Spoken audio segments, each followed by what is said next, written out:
Hey, also, how do we identify our protector parts? Earlier this week in the pod, I talked about what protector parts are, so go back and tune into that if you don't quite know what they are. But when we are trying to keep ourselves safe, we have developed some mechanisms in order to make that happen. And our protector parts are that defense system that we've built in childhood that will protect that inner child from whatever it's trying to no longer experience. All of us have developed some protector parts. Some of us have gone through therapy and extensive counseling in order to unearth those things and try to correct them. But true healing is meeting yourself at the place where your trauma happened, understanding what you developed then, what protector part system you developed, why you developed it, and what you're trying to keep yourself safe from. But in order to really understand what protector parts are showing up for you, you have to be able to notice the patterns of those protector parts. So ask yourself, am I a pleaser? Do I abandon myself in order to do what others need from me? And we're not talking like on a parental basis, we have to do that as parents. Sometimes we have to go cook dinner when we'd rather be sitting in our PJs on the couch reading our favorite book. But this is saying, someone asked me to do something. I know I don't want to do it, but I'm afraid that they're not going to like me if I don't do it, so I'm going to do it. And it's on a consistent basis. Remember the word patterns, because patterns are repeat behaviors. They're not just a one-off. So if you find yourself having a struggle with saying no to people, that's probably an indication that you're pleasing other people in order to keep them from rejecting you. So if you notice a pattern where you're doing that, then that's probably a protector part that comes up for you. If you have the need to control all situations, you need to create the itinerary, you need to tell people how to load the dishwasher, you need to always be in control of every single plan that you make, every single outing that you have, that everything has to be done a certain way and that you're checking off the list of it being done correctly, that is a controller part. If you're not able to just let go and be carefree, that controller part is trying to protect the situation so that you can keep yourself safe. If you notice a pattern, a repeat pattern of you continuously needing to be in control, then that's probably the protector part that is showing up the most for you.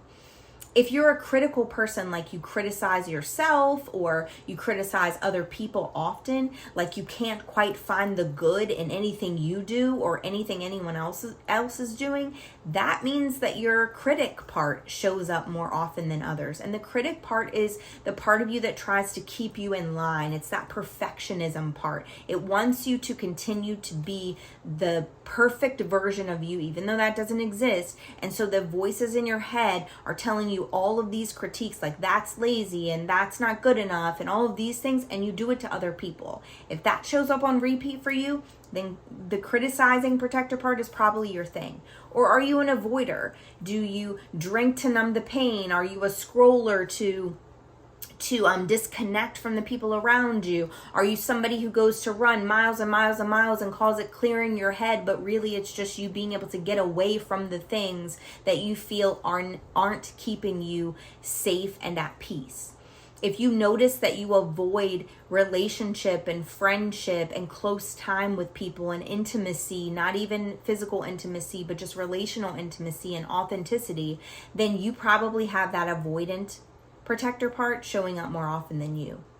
So when you notice the patterns, then the next best thing to do is to track your triggers. Like, what are the things that are happening to cause these behaviors to show up?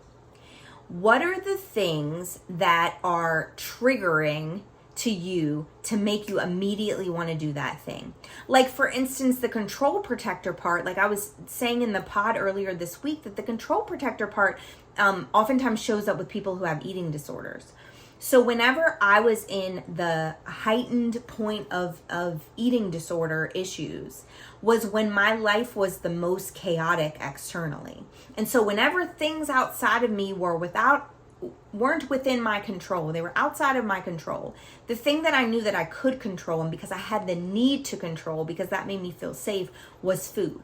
And so that's exactly what I used to control a situation because the situation that I wanted to control was so far out of my control.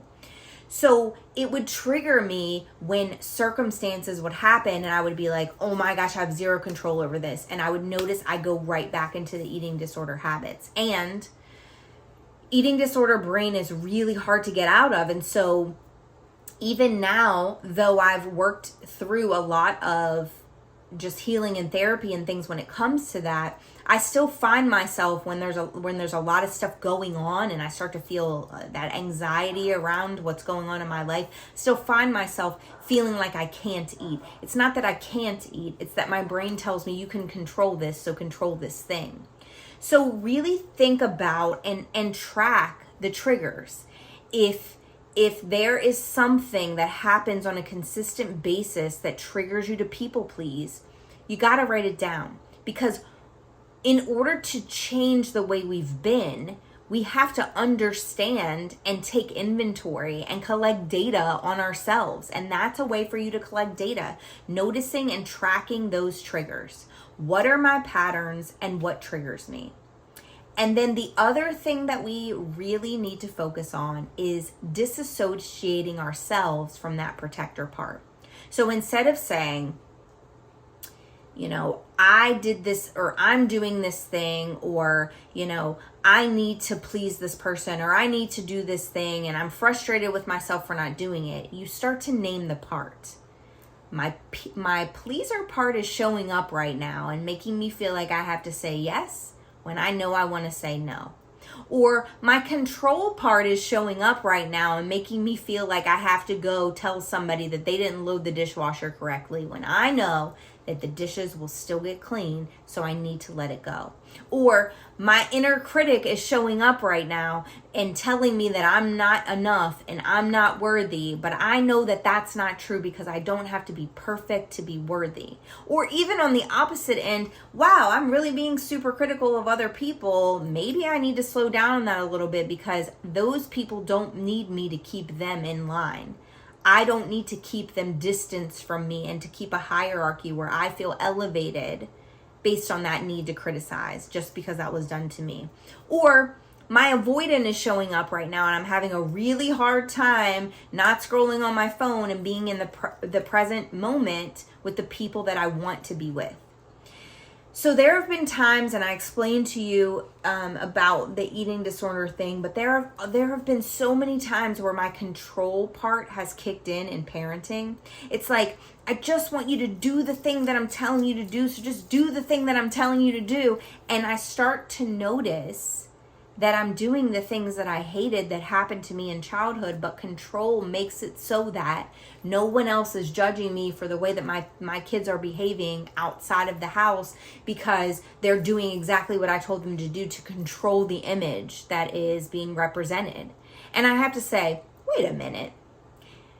Maybe I should ask them how they feel about the situation. Maybe I should have a conversation with them instead of being like white knuckling this thing and saying, if you would just do what I told you to do, because that's what we do. We just want them to listen and do what we say, even if the thing that we're trying to get them to listen to us about isn't really rooted in anything that's just or makes any sense, but it's the way we've always done things when we needed to control.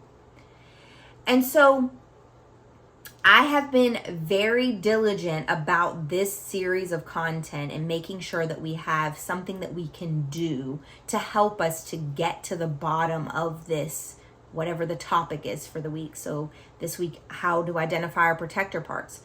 So something that I'm going to encourage you to do as soon as you finish this video, or even maybe later, set yourself a timer, but journal that one protector part that you noticed this week. Give it a name and write down when it shows up. That will help you to identify, even if it's not a consistent one that shows up all your life and every day, but for this week, this one has shown up a lot. So what is it that my mind and my body are trying to do for me? Are they trying to keep me safe?